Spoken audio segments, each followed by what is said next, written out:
The transport shuttle kicked up red dust as it touched down on Greenhold's surface. Daniel Worth grabbed his gear bag and stepped onto the ramp, squinting against the double suns hanging low in the purple sky. Around him, dozens of other colonists from a half-dozen species scrambled to claim their assigned plots of land. This was it. The Galactic Settlement Bureau's newest frontier world, open to anyone willing to risk everything for a fresh start. Daniel had left behind a failed marriage and a construction job on Earth's Arctic stations. Now he owned nothing but the clothes on his back, a toolbox, and 1 square kilometer of alien soil. Plot 73, report to the registration pavilion. The automated voice crackled through speakers mounted on temporary poles. Daniel shouldered his bag and walked toward a large tent where Hollis, the Mendra administrator, sat behind a folding table covered in digital tablets. Hollis looked like an oversized otter with gray fur and worried eyes. His species valued order and safety above all else. Name? He asked, tapping at a screen. Daniel Worth, Earth Colony. Hollis scanned through files. Ah yes, human, single applicant. Construction background. He looked up with concern. You understand the deadline? Storm season begins in 6 standard cycles. Your structure must be completed and certified before then, or you forfeit your claim. I understand. Many species find the timeline challenging, humans especially. Your kind tends to overthink. Hollis handed him a data chip. This contains your plot coordinates, building regulations, and supply voucher. Standard package only. Good luck. Daniel took the chip and headed toward his assigned land. Along the way, he passed other colonists already hard at work. A Bravaki named Rin was assembling prefabricated wall panels with mechanical precision. The insectoid's 4 arms moved in perfect coordination, clicking pieces together like a living machine. His shelter was already taking shape, a perfect geometric dome that would be finished within 2 days at this pace. Further on, Petra the quill was constructing an elevated platform. Her species came from a world of flying predators, so they always built upward. She worked quickly, her feathered hands securing support beams while her wings maintained balance. Her structure would be done in 3 days, maybe 4. Daniel reached his plot and dropped his bag. The land was flat and empty, stretching toward distant mountains.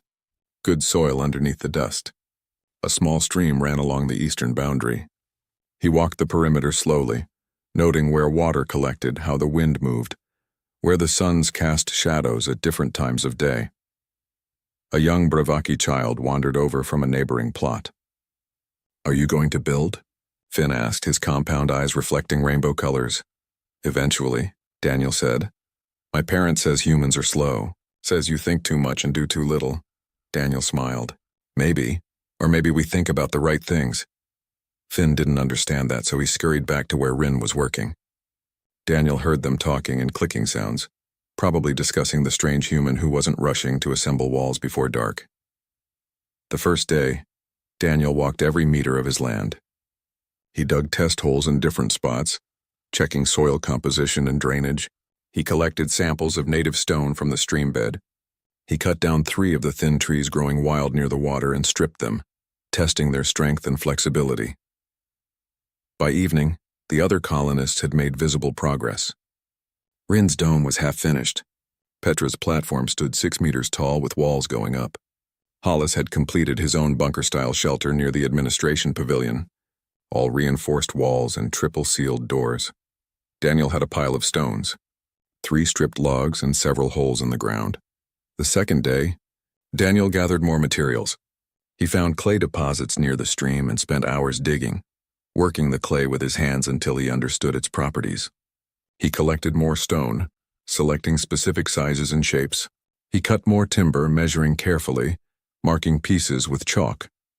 Rin approached at midday, his dome now complete, except for the door installation. You should begin construction, he said, his voice translated through a universal device. Time is limited. Your approach is inefficient.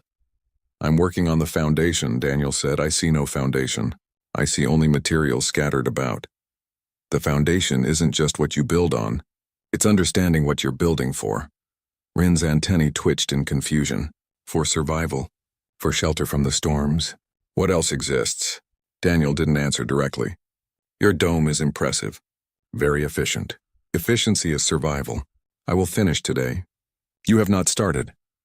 Rin walked away, his disapproval clear in the stiff way he moved. By the end of the second day, most colonists had working shelters. Basic, yes, but functional. They had roofs, walls, sealed doors. Climate control systems hummed. Energy shields flickered on to test their integrity. Daniel had organized his materials into careful piles. Stones sorted by size, timbers cut to specific lengths. Clay prepared and covered containers, and he had started digging, not just test holes now, but a genuine foundation trench that outlined something much larger than the standard single-room shelter everyone else had built. Petra flew down as the sun set. "You worry me, human. 4 days remain. You cannot possibly finish in time." "I'll finish," Daniel said. "How? You have not even begun the walls." "I've begun everything that matters. The rest is just assembly." Petra ruffled her feathers in agitation. "Assembly is the difficult part, not if you prepare correctly."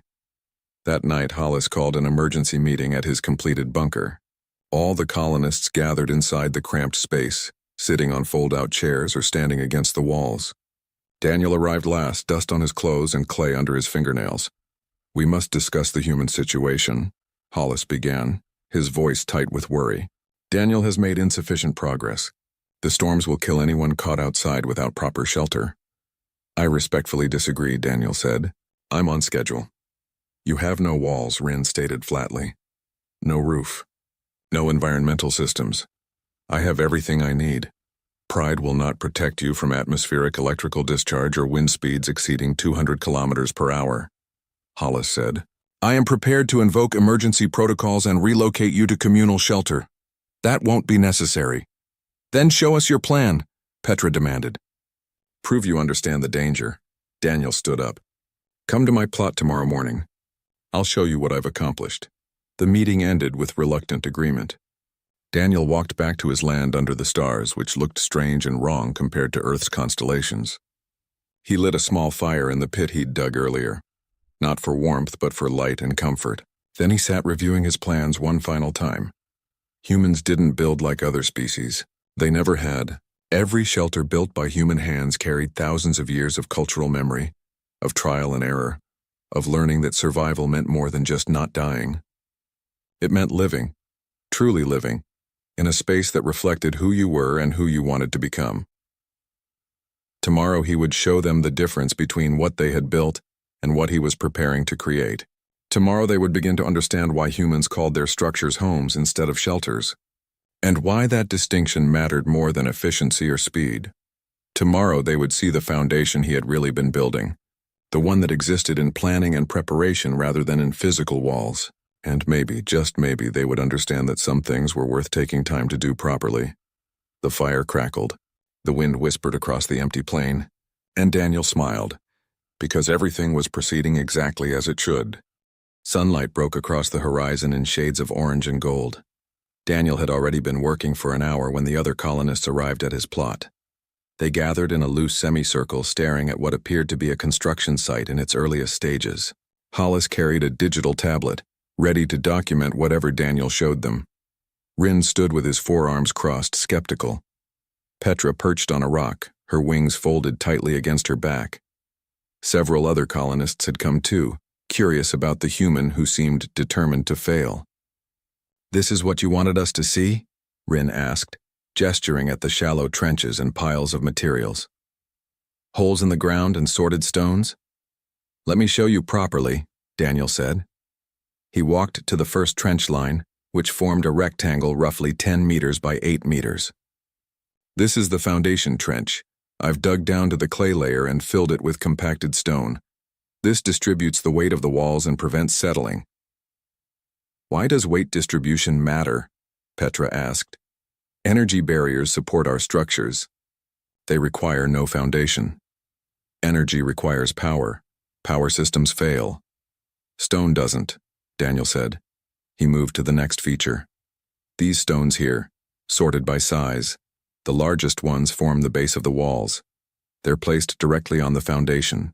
Each layer gets progressively smaller, creating a stable structure through geometry and mass rather than technology." Hollis tapped notes into his tablet. "Continue." Daniel led them to the timber piles. "These are cut to exact measurements. The roof beams, support posts, and framework. I've already carved the joints, see? He held up 2 pieces of wood that fit together with complex interlocking cuts. No fasteners needed, though I'll use some anyway for redundancy. The wood comes from local trees, so it's already adapted to this climate. This is primitive construction, Rin said. Our ancestors built this way 10,000 years ago. And those buildings still stand on your homeworld, don't they? Daniel asked. While structures built 500 years ago with advanced materials have crumbled? Rin's antennae twitched, but he didn't respond. Daniel walked to the clay containers. This is for chinking between stones and for the interior walls. It's mixed with local plant fibers for strength. Once it dries, it becomes nearly as hard as the stone itself. It also regulates humidity naturally. You are describing a structure that will take weeks to complete, Hollis said, worry creeping into his voice. You have 4 days until storm season. I have everything prepared, Daniel said calmly. The foundation is complete. The stones are sorted and ready. The timber is cut and fitted. The clay is mixed. All that remains is assembly, and that goes much faster than you think. Impossible, Petra said. My species has 3 times your physical speed, and it took me 4 days to build my platform. You built while you planned. I planned, then I'll build.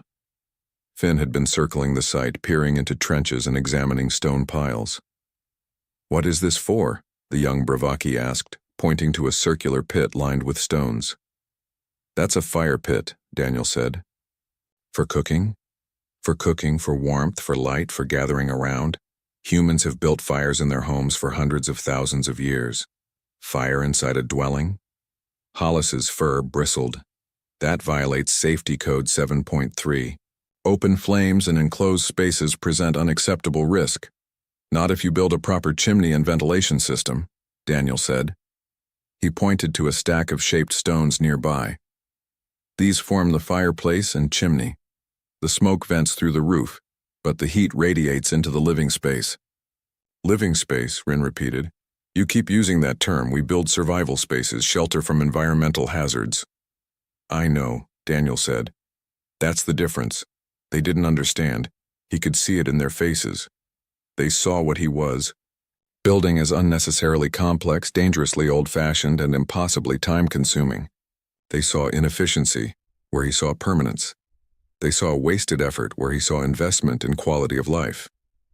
I will note in my report that you have shown adequate preparation, Hollis said finally.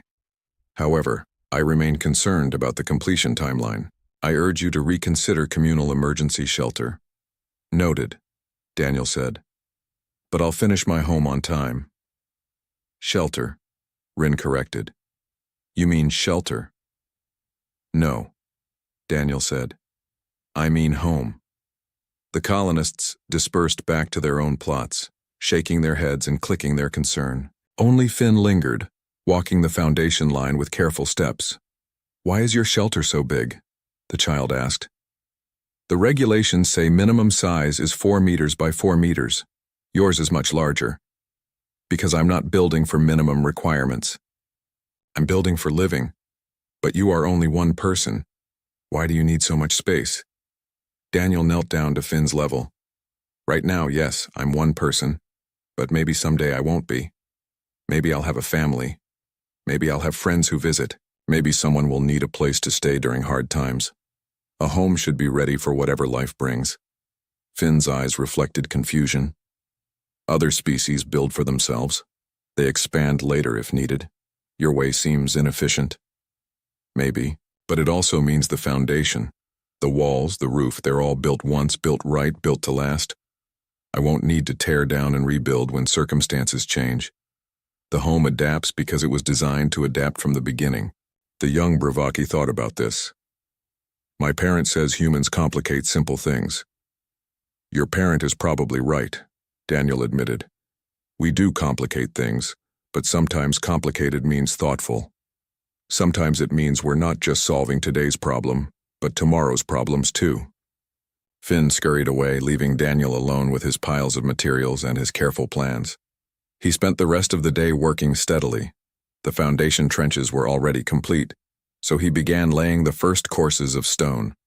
Each rock was placed deliberately, selecting for fit and stability, The largest stones formed corners and key stress points. Smaller stones filled gaps. Clay mortar bound everything together. By evening, the walls were knee-high around the entire perimeter. Not impressive to look at, perhaps, but absolutely solid. Daniel had also begun work on the fireplace, building it as part of the north wall. The firebox took shape, lined with flat stones that would withstand heat. The chimney base rose above it. Petra flew over as the suns dipped toward the horizon. "You made progress today," she admitted. "Some," Daniel said, wiping clay from his hands. "But not enough. The walls must be 2 meters high, minimum. You have maybe 30 centimeters. I'll make up time." Petra tilted her head, studying him with bird-like intensity. "You truly believe you will finish?" "I know I will." "How can you be certain?" Daniel gestured at his work. "Because every piece is ready. The stones are sorted by the size I need for each course. The timber is pre-cut and fitted. The clay is mixed. I'm not figuring things out as I go. I'm executing a plan that's been thought through completely. But if you encounter problems, I've built in solutions, extra materials, alternative approaches, redundancy. That's part of the planning too." Petra ruffled her feathers. "My species values speed and adaptation. We build quickly, then modify as needed. Your approach feels rigid." "It's not rigid. It's thorough. There's a difference." She didn't look convinced, but she flew away without arguing further. Daniel watched her silhouette against the darkening sky, heading back to her elevated platform.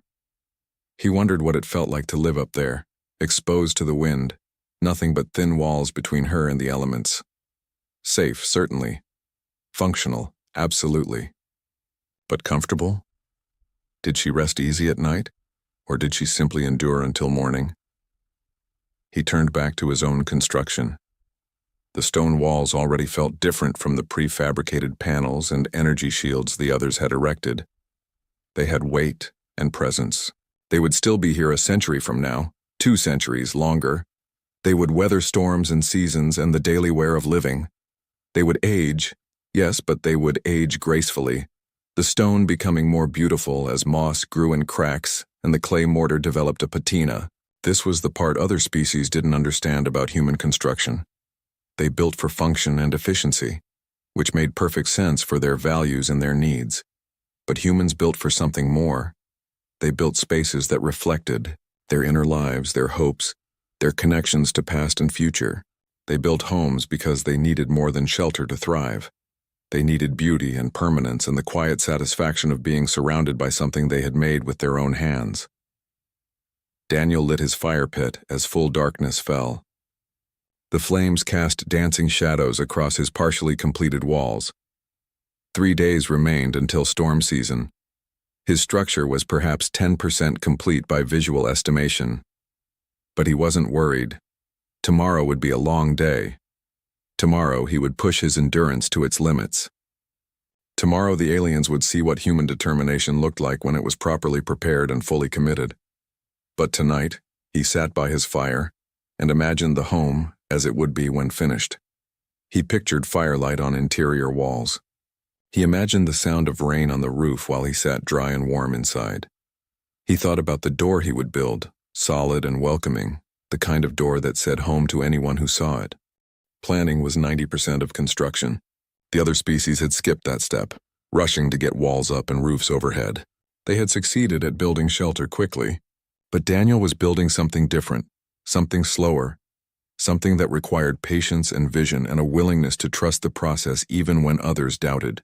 He was building a home, and homes, real homes, were always worth the extra effort. 3 days before storm season, dark clouds appeared on the horizon. Not the storms themselves, but their advance warning. The atmospheric pressure dropped. The wind picked up, carrying the sharp scent of ozone and something else, something electric and dangerous. Hollis called an emergency community meeting at the central pavilion. Every colonist attended, cramming into the space designed for administrative functions rather than gatherings. Daniel stood near the back, his clothes covered in stone dust and clay. "Storm season approaches faster than predicted," Hollis announced, his fur standing on end with anxiety.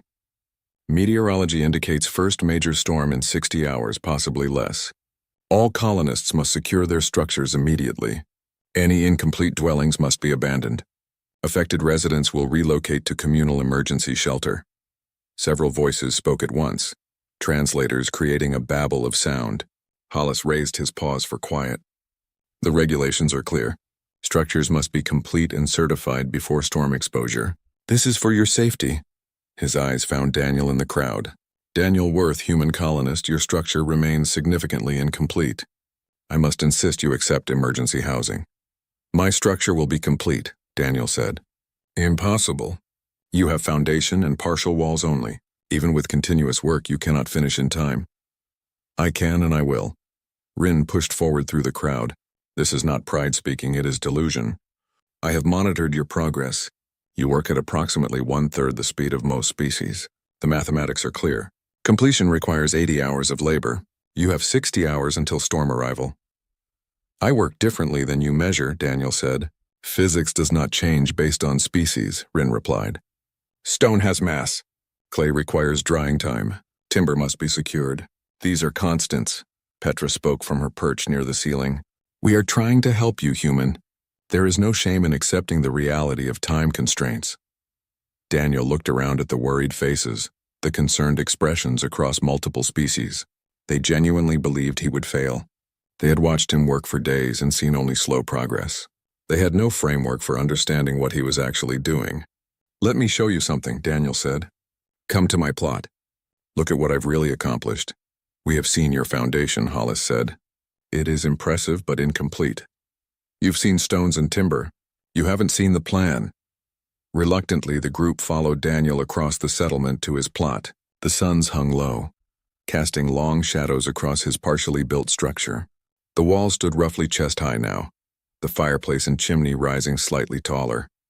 Timber beams lay arranged in careful sequence nearby. Piles of material surrounded the construction site. Daniel walked them through every element systematically.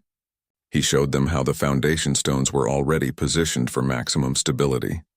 He demonstrated how the wall stones fit together, each course interlocking with the one below. He explained the clay mortar's properties, how it would strengthen as it dried rather than weakening. Then he showed them the timber system. Every beam was pre-cut and marked. Every joint was already carved. He picked up 2 pieces and fit them together with a satisfying click of wood on wood. This is the roof framework, he said. It assembles like a puzzle. Fast once you start. He showed them the window frames already constructed, waiting to be installed. He showed them the door, carved and fitted with hinges made from scavenged metal. He showed them bundles of roofing material processed and ready to lay. Everything is prepared, Daniel said. Assembly is just a matter of putting pieces in place. Even so, Hollis protested. The time required. I need 1 night, Daniel said. 1 full night of work uninterrupted and I'll finish. The colonists looked at each other in disbelief. Rin's antennae twitched rapidly, a sign of extreme skepticism. Humans cannot work through a full night cycle. Your biology requires sleep. We can push further than you think when necessary. This is madness, Petra said. You will exhaust yourself and still fail to complete the work. Then you will be too tired to reach safety when the storm hits. Or I'll finish my home and be safely inside when the first rain falls. Finn tugged at his parent's arm. Parent, why can the human not try? Because failure means death, Rin said sharply. This is not a game. I understand the stakes, Daniel said quietly. I've understood them since I arrived. Everything I've done has been in service of this moment. Trust me or don't, but I'm not leaving my land. Hollis made a frustrated sound. I cannot force you to accept safety, but I must formally document your refusal of emergency protocols. If you fail to complete your structure and become injured or killed, the Galactic Settlement Bureau cannot be held responsible. Understood and accepted. Then this meeting is concluded. All other colonists return to your structures and prepare for storm conditions. We reconvene in 3 days after the first storm passes.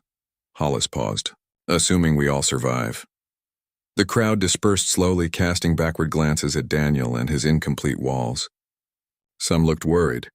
Others looked angry, as if his stubbornness offended them. Finn waved a small appendage before being pulled away by Rin. Daniel stood alone as the sun set. Around him, his materials waited in organized piles. His partially built walls stood solid and ready for more height. The foundation beneath his feet was absolutely stable. Everything was prepared exactly as it needed to be. He had told them the truth. He needed one night. One long, focused night of continuous work. Humans were capable of incredible things when properly motivated, when they had prepared thoroughly, when they understood exactly what needed to be done. Other species might be faster in short bursts. They might have more limbs or better coordination or superior strength. But humans had something else. They had endurance. They had the ability to push through exhaustion and discomfort toward a distant goal. They had stubbornness and pride and a refusal to quit even when quitting made logical sense. Daniel ate a simple meal as darkness fell completely. He stretched his muscles. He wrapped his hands to prevent blisters. He filled water containers and placed them at strategic points around the construction site. He checked his tools one final time, making sure everything was sharp, tight, and ready. Then he lit his fire pit, not for warmth but for light and for something more. Humans had built by firelight for thousands of generations. There was something primal about it. Something that connected him to ancestors who had raised shelters against predators and weather with nothing but stone tools and determination. The flames cast dancing shadows across his walls. Daniel picked up the first stone for the next course and set it carefully in place. Then another. Then another. He fell into a rhythm, his movement steady and sure. Each stone clicked into place with satisfying solidity. Each joint filled with clay mortar. Each course rose level and true. Hours passed. The moons crossed the sky. The fire burned down and Daniel added more wood. His hands moved automatically now, placing stones without conscious thought. His body had memorized the pattern. Lift position, check, secure. Lift position, check, secure. The walls rose. Chest high became shoulder high. Shoulder high became above his head. He worked from inside now, standing on temporary scaffolding he had prepared earlier. The walls surrounded him like a protective embrace. He could feel the structure taking shape, transforming from components into a coherent whole. At midnight, he began the final courses of stone. These were smaller, creating the level surface where the roof beams would rest. He worked with extra care here, ensuring perfect alignment. Any error now would compound through the roof structure. At 2 a.m, the walls were complete. Daniel stood back and examined them by firelight. Solid, straight, strong, they would stand for generations. He allowed himself a moment of satisfaction before moving to the next phase. The roof framework went together exactly as planned. Beam connected to beam, joint fitting into joint. The pre-cutting paid off now. What might have taken days of measuring and sawing instead took hours of assembly. Daniel worked steadily, lifting beams into place, securing connections, building the skeleton that would support the roof itself. At 4 a.m, the frame was complete. Daniel paused to drink water and catch his breath. His arms ached. His back protested. Blisters were forming despite the hand wraps. But he was on schedule. More than on schedule, actually. The preparation, the careful planning, the pre-cutting and pre-fitting, all of it was proving its worth. The sky began to lighten in the east. Daniel started laying roofing material, working from bottom to top, each piece overlapping the one below. Water would run down and off, never pooling, never finding a way inside. Traditional techniques refined over centuries, now applied to alien materials on a frontier world. At 6 a.m, windows went into their prepared openings. At 7, the door hung on its hinges, swinging smoothly. At 8, as the suns broke over the horizon, Daniel installed the final piece of roofing material. He climbed down from the roof and walked around his completed home. The walls stood strong and true. The roof was secure. The chimney rose proudly against the morning sky. Windows reflected the growing light. The door waited solid and welcoming. Daniel went inside and lit kindling in the fireplace he had built into the north wall. Smoke rose up the chimney and emerged at the top. The system worked perfectly. Heat began to radiate into the interior space. He heard voices outside. Colonists were emerging from their structures, starting their daily routines. Then he heard the exclamations, the surprise, the disbelief. Daniel stepped outside. Rin stood frozen, staring at the completed home. Petra circled overhead, her wings beating rapidly. Hollis ran across the settlement, his tablet forgotten in his dwelling. Finn broke free from Rin and ran to Daniel. "You finished." "You said you would and you did." "I did," Daniel confirmed, his voice rough with exhaustion. The colonists gathered, walking around the structure, examining the stonework, the timber joints, the careful craftsmanship. They looked at each other in confusion and wonder. They looked at Daniel with new understanding. Impossible, Rin whispered. The calculations said impossible. Your calculations measured my earlier work pace, Daniel said. They didn't account for what happens when the preparation is complete and everything comes together. Thunder rumbled in the distance. The first storm was perhaps 24 hours away now, arriving even faster than predicted. But Daniel's home stood ready, smoke curling from its chimney, a testament to human planning and human endurance. And every colonist who saw it understood that they had witnessed something remarkable, even if they couldn't quite name what it was. The storm arrived at sunset the following day. Dark clouds rolled across the sky like a living thing, swallowing the light. Lightning flickered in the distance. The wind began to howl, carrying the first cold drops of rain. Daniel sat inside his home, feeding small logs into the fireplace. The flames cast warm light across stone walls. Outside, the storm raged. Inside, he was warm and dry and safe. Thunder shook the ground. Rain hammered the roof. But the roof held. The walls stood firm. The chimney drew smoke upward and out. Everything worked exactly as it should. He had slept for 12 hours after completing the construction. His body had demanded rest and he had given it. Now refreshed despite lingering soreness, he simply existed in the space he had created. There was satisfaction in that. Deep satisfaction that went beyond the practical matter of having shelter from the storm. A knock came at the door. Daniel rose and opened it. Rin stood outside, rain streaming off his exoskeleton. Behind him, other colonists huddled against the wind. The climate control system in my dome has failed, Rin said without preamble.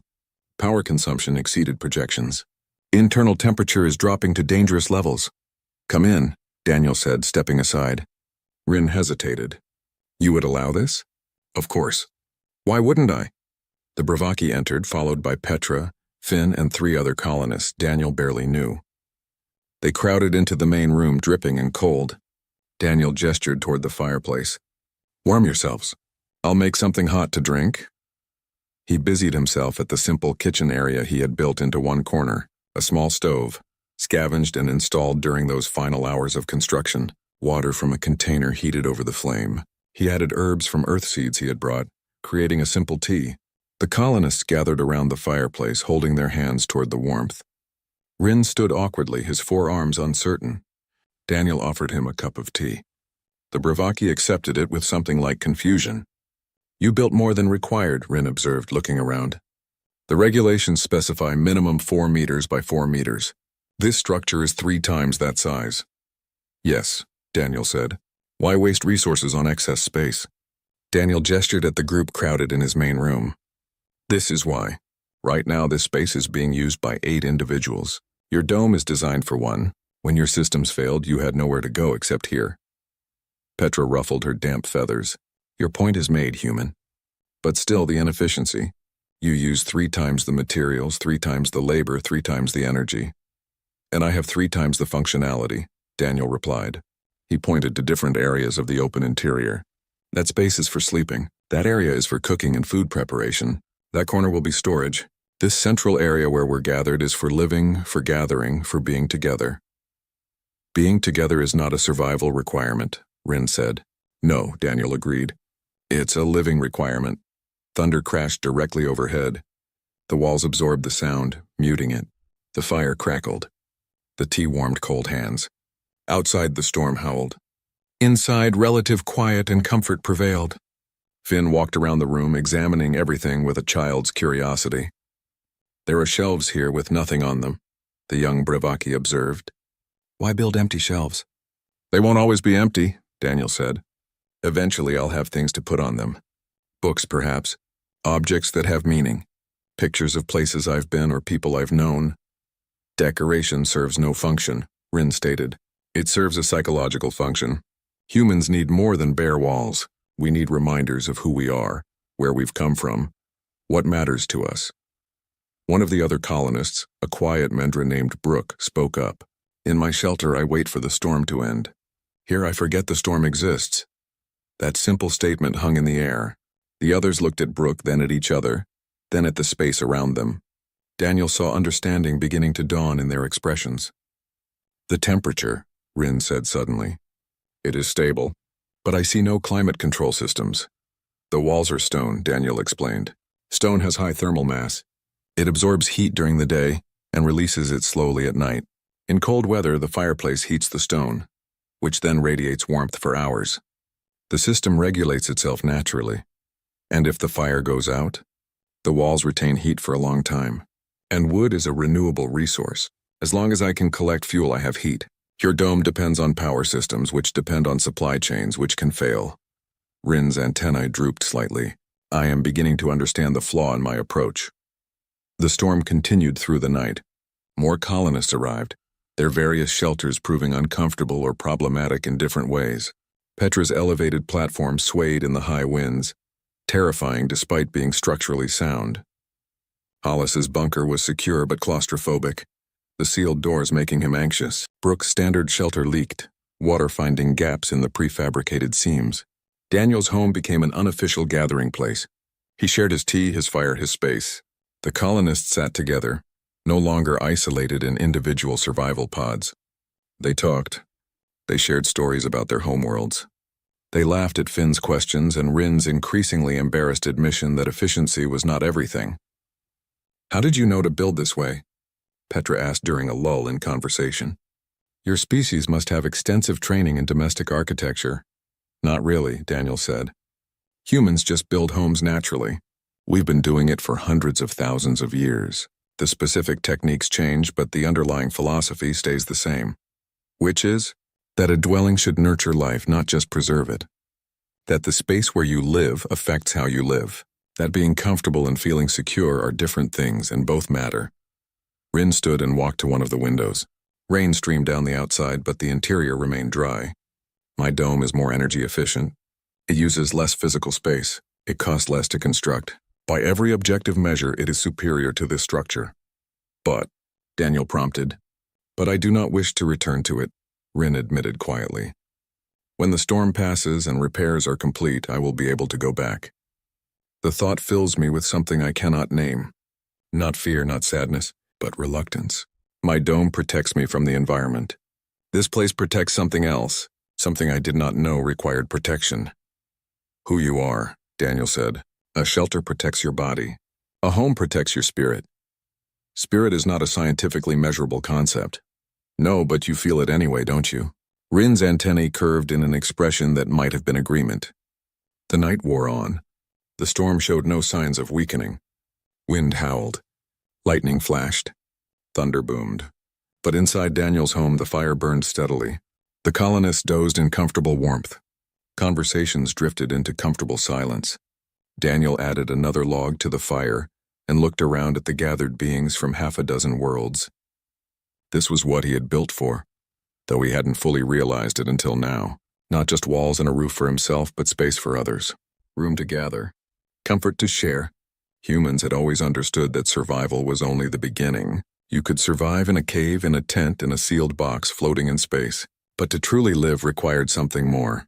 Required beauty and comfort, and the subtle psychological benefits of being in a space designed for living rather than just not dying.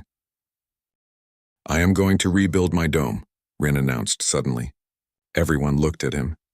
The structure is sound, but the design is inadequate.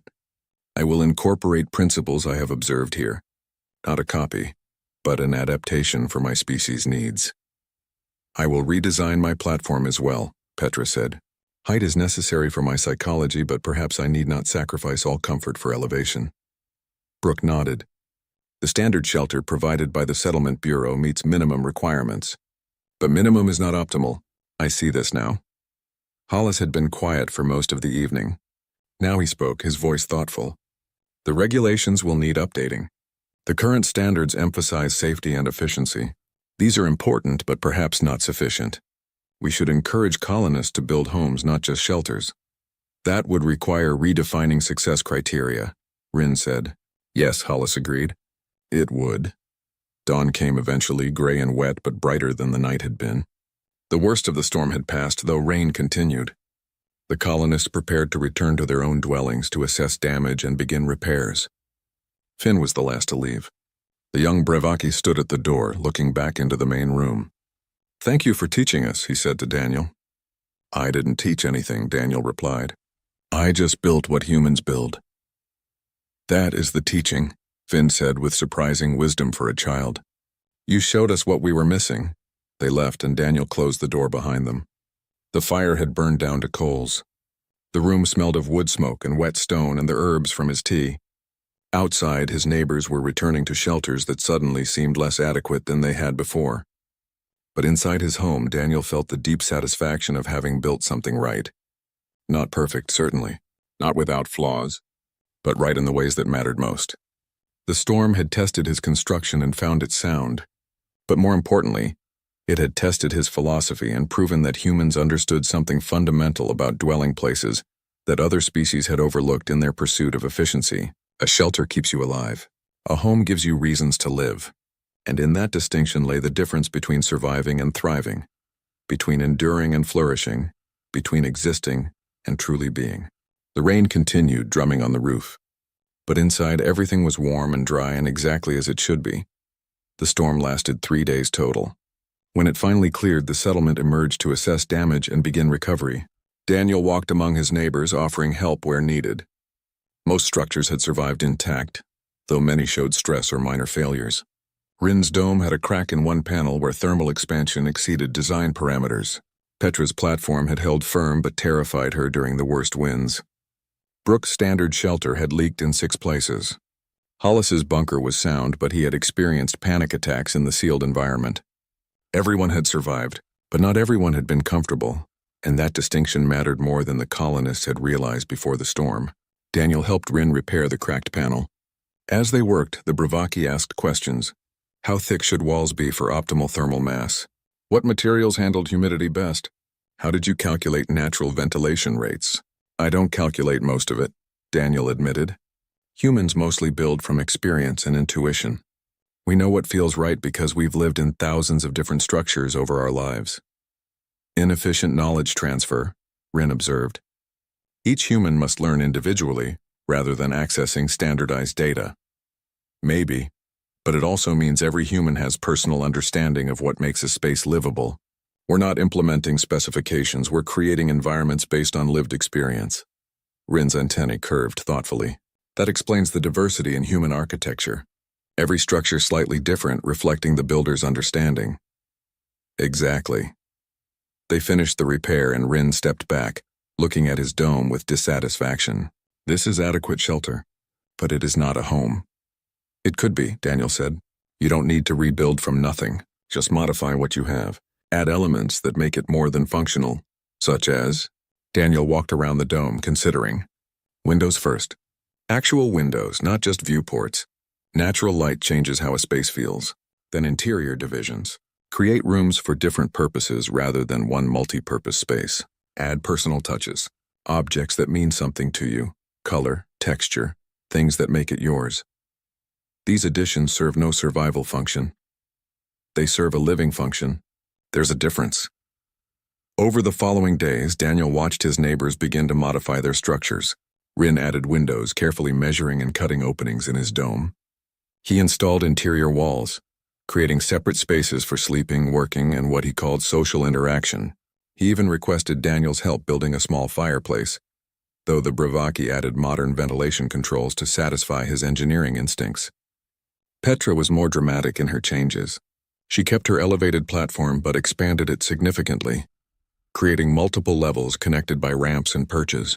She added decorative elements that caught wind and created pleasant sounds. She incorporated plants, bringing living things into her dwelling space. When Daniel visited the modified platform, he found it transformed from a survival station into something beautiful. Brooke approached Daniel with plans sketched on digital paper. "I want to rebuild completely," the Mendra said. "The standard shelter is inadequate, but I do not know where to begin." Daniel sat with him and they worked through the design together. Brooke wanted underground elements which matched his species' instinct for burrowed homes, but he also wanted the comfort and community space Daniel had demonstrated. They designed a structure that was partially subterranean for temperature stability and psychological comfort, but with above-ground common areas featuring large windows and a central fireplace. This will take time to build, Brooke said, studying the plans. Good things usually do, Daniel replied. Word spread beyond the immediate settlement. Colonists from other sectors visited to see Daniel's home and the modifications his neighbors were making. Some were skeptical. Many were curious. A few immediately grasped what they were seeing and returned to their own plots with new ideas. Hollis called a community meeting 2 weeks after the storm. This time, the gathering wasn't in his cramped bunker, but in an outdoor space someone had designated as a common area. Simple benches had been constructed. A fire pit sat at the center. It felt more like a neighborhood than a collection of isolated survival pods. The storm revealed deficiencies in our settlement approach, Hollis began. Not in safety standards, but in quality of life considerations. Multiple colonists experienced psychological distress despite being physically secure. This suggests our building regulations are incomplete. Murmurs of agreement rippled through the gathered colonists. I propose we revise settlement standards to include livability criteria, in addition to safety requirements. Structures should support not just survival, but healthy living. Hollis looked at Daniel. The human has demonstrated principles that we should incorporate into official guidelines. Daniel shook his head. I didn't demonstrate principles. I just built what felt right. What I'm saying is that there isn't one correct way to build a home. Each species, each individual needs something different. But there are common elements, Wren interjected. Natural light, temperature regulation, spaces designated for different activities, personal expression. These transcend species. Perhaps, Daniel agreed, but how you implement them should vary. Petra needs height. Brooke needs earth contact. You need precise geometry.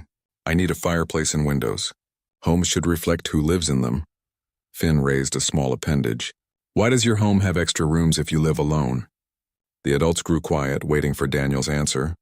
Because a home isn't just for right now, Daniel said. It's for the future, too. Maybe I'll have family someday. Maybe I'll have long-term guests. Maybe someone will need shelter and I'll have space to offer them. Building for only today means rebuilding tomorrow. Building for tomorrow means being ready for whatever comes. This is long-term thinking, Hollis observed. Most species build for immediate need, then expand as necessary. Humans learned that rebuilding is harder than building right the first time. The foundation, the walls, the roof, these are difficult to change later. Better to make them generous from the start. Petra spoke from her perch. In my original platform, I was alone. In my modified platform, I have space for flockmates should they arrive.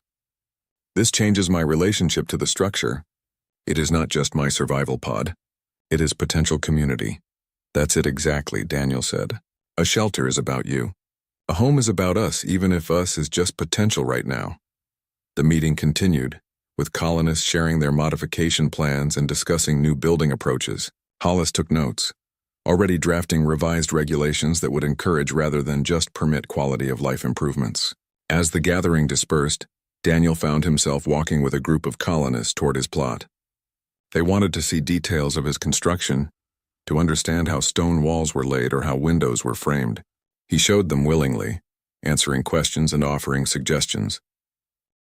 A new arrival, fresh off that day's transport shuttle, stood at the edge of Daniel's property looking confused. I was told colonists here build shelters in 4 days, she said. She was Ven, a reptilian species known for quick adaptation. But this structure would take weeks. It took longer than 4 days, Daniel confirmed. But it will last longer than 4 decades. The regulations specify minimum completion timeline. The regulations specify minimum safety compliance before storm exposure. How you achieve that compliance is up to you. Daniel gestured at his home. I achieved it by planning thoroughly and executing efficiently. Others achieve it through different methods. The goal is the same, be safe when the storm comes. But this is more than safe, Ben observed. This is comfortable. Beautiful even. Yes, Daniel agreed. It is. Why spend extra effort on beauty? Beauty does not increase survival odds. No, but it increases living quality, and living quality is what makes survival worthwhile. Ven walked around the structure, running scaled hands over stone walls. On my homeworld, we build for function only. Shelter from sun and predators, nothing more. And are you happy in those shelters? Ven paused, considering. I never thought to ask that question. Happiness seemed irrelevant to shelter.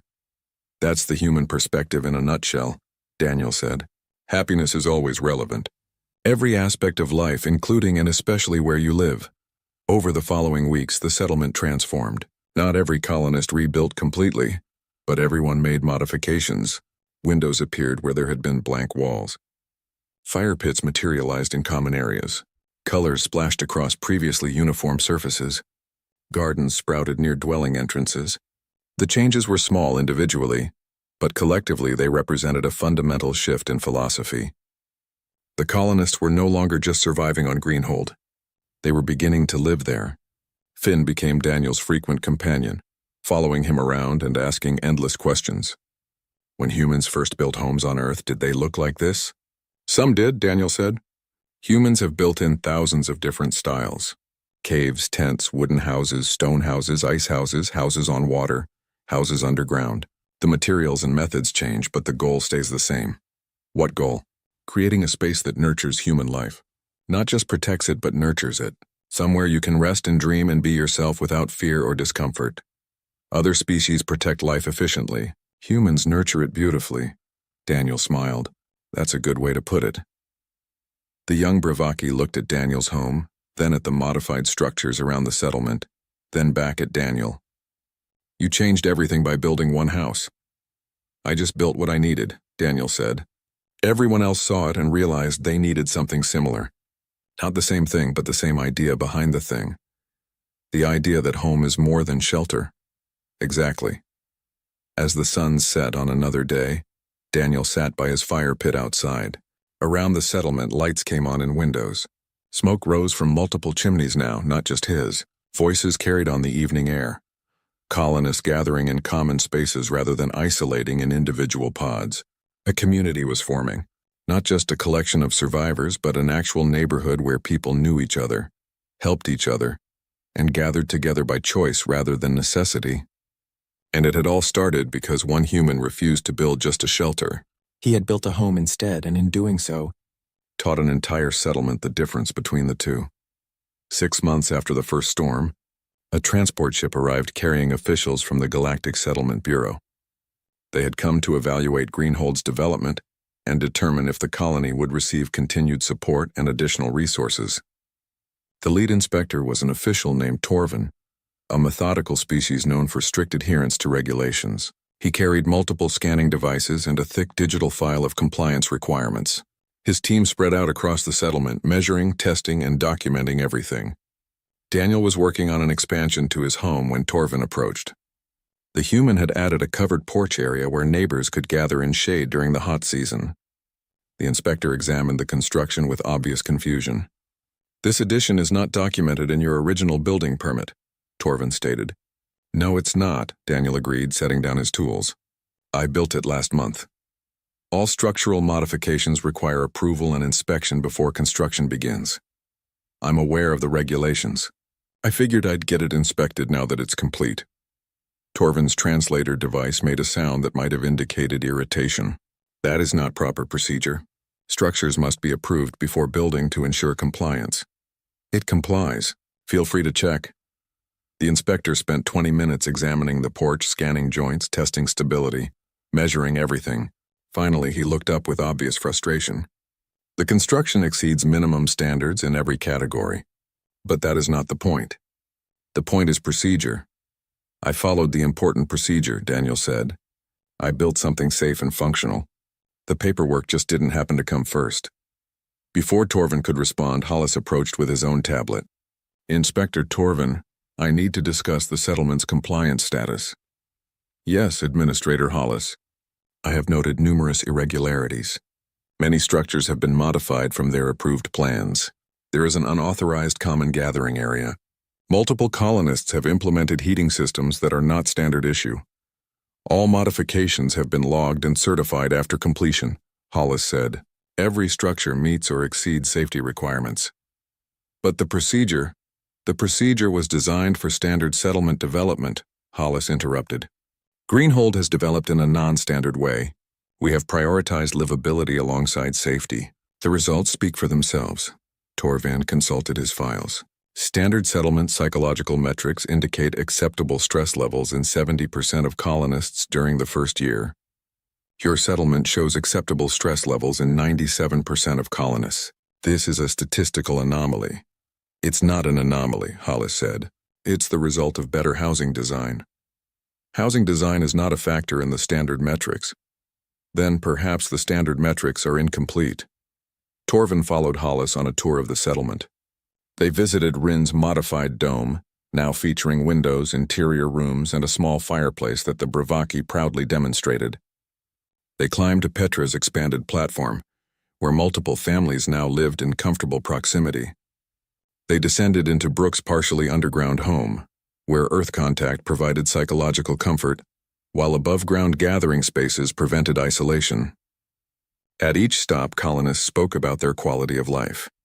They talked about feeling at home rather than just sheltered. They described reduced anxiety, better sleep, improved social connections. They showed family spaces and personal touches and modifications that reflected individual needs and preferences. Torvin documented everything with growing confusion. This settlement has deviated significantly from standard development patterns. Yet outcomes exceed projections in nearly every measurable category. Explain this. The human explained it 6 months ago, Hollis said. We were building shelters. He taught us to build homes. That single change improved everything else. They returned to Daniel's property, where a group of colonists had gathered on the new porch.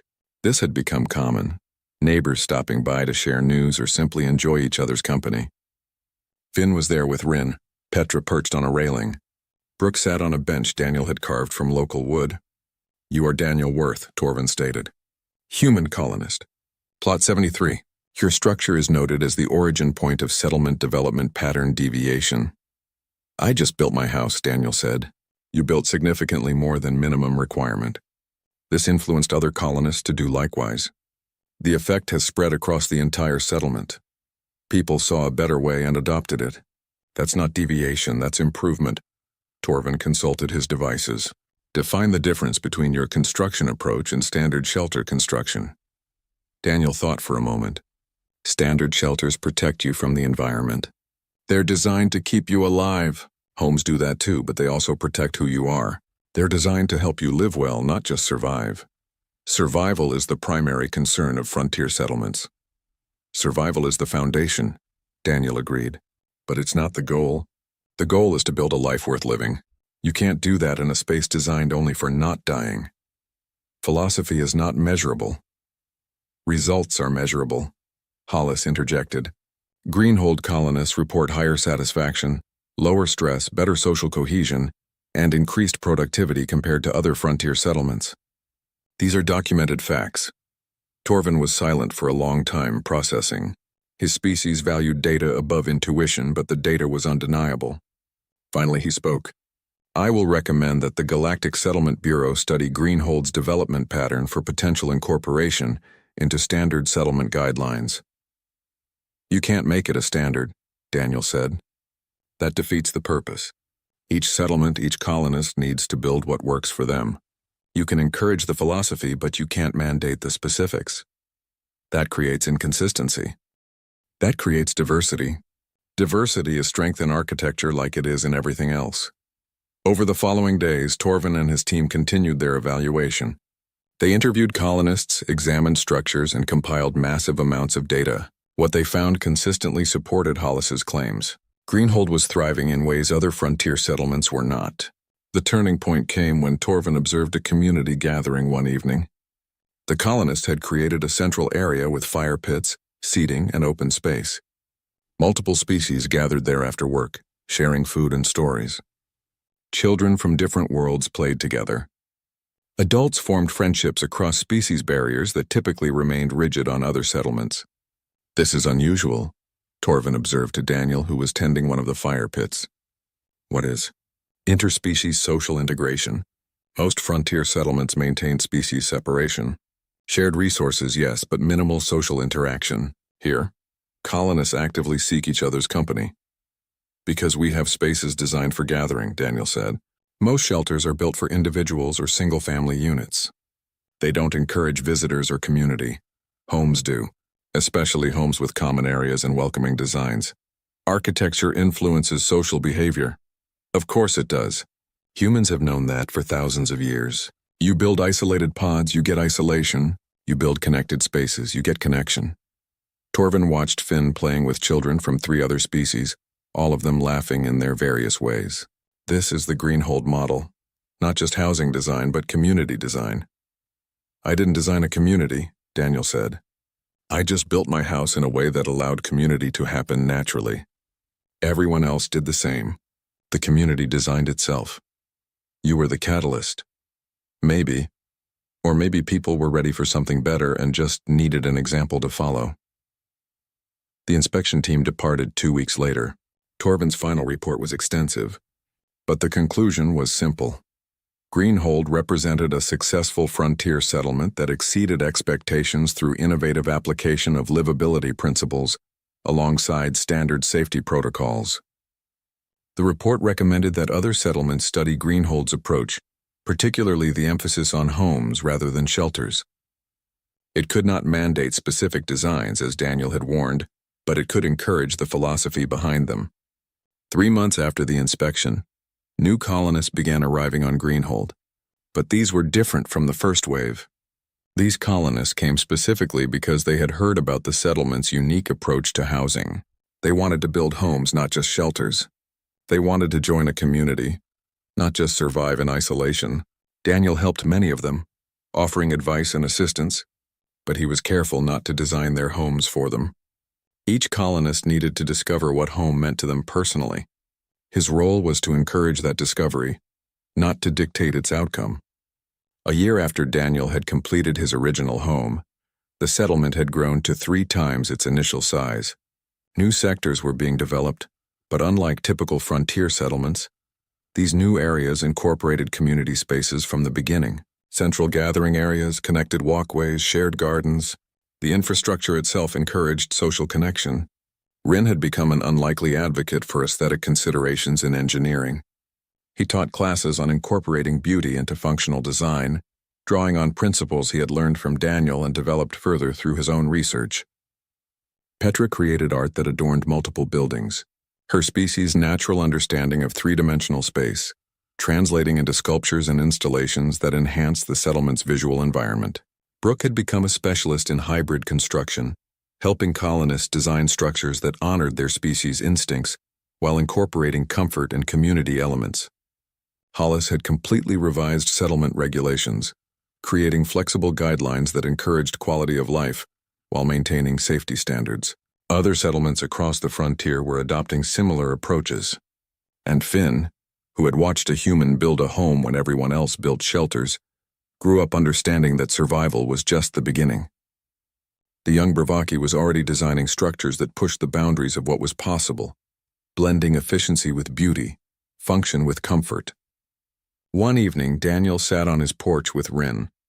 They watched the sun set over a settlement that had transformed from a collection of survival pods into a genuine neighborhood. Lights glowed in windows. Smoke rose from chimneys. Voices carried on the wind. "You changed everything," Rin said quietly. "One human, one house, and an entire settlement's trajectory shifted." "I just built what I needed," Daniel replied. "What happened after that was everyone else's choice. But you showed us the choice existed. Before you, we knew only one way to build. Efficiently, quickly. For survival, you demonstrated another way. Thoughtfully, permanently. For living. Humans learned a long time ago that how you live matters as much as that you live. We tend to forget it sometimes, get caught up in efficiency and speed. But eventually we remember. We always remember. Why?" Daniel considered the question. "Because we're not just trying to survive until tomorrow. We're trying to build something worth passing on to the next generation. And you can't pass on a survival pod, but you can pass on a home." Rin's antennae curved in understanding. A home carries memory, identity, continuity. These things persist beyond the individual who built them. "Exactly. My home will be here long after I'm gone. Someone else will live in it, add to it, make it their own. But the foundation I laid, the walls I built, they'll remain. That's not inefficiency. That's legacy." They sat in comfortable silence as darkness fell. Around the settlement, the community Daniel had helped create continued its evening rhythms. People returning home from work. Families gathering for meals. Friends meeting in common spaces. The ordinary patterns of life in a place where people didn't just survive but lived. A new transport shuttle descended in the distance, bringing another wave of colonists to Greenhold. They would arrive tomorrow, looking at plots of empty land and wondering how to build something that would protect them from the coming storms. And Daniel would be there to tell them the same thing he told everyone. Don't just build a shelter, build a home. The storms will come either way, but you'll face them better in a space designed for living rather than just surviving. Because in the end, that was the human contribution to the frontier. Not superior technology or physical advantage. Not military prowess or scientific innovation. But the simple, profound understanding that where you live shapes how you live. And both matter equally. Aliens built shelters to survive the storms. Humans built homes to thrive between them. And in teaching that distinction to the galaxy, humanity offered something more valuable than any technology. The wisdom to know that surviving was not enough, and the vision to build something better. The fire on Daniel's porch burned low. The suns disappeared beyond the horizon. The stars emerged, familiar Earth constellations visible even from this distant world. And in the warm glow of lights from dozens of homes across the settlement, the future took shape. One stone at a time, one beam at a time, one life at a time. Not just shelters, homes. That was the human way. That would always be the human way.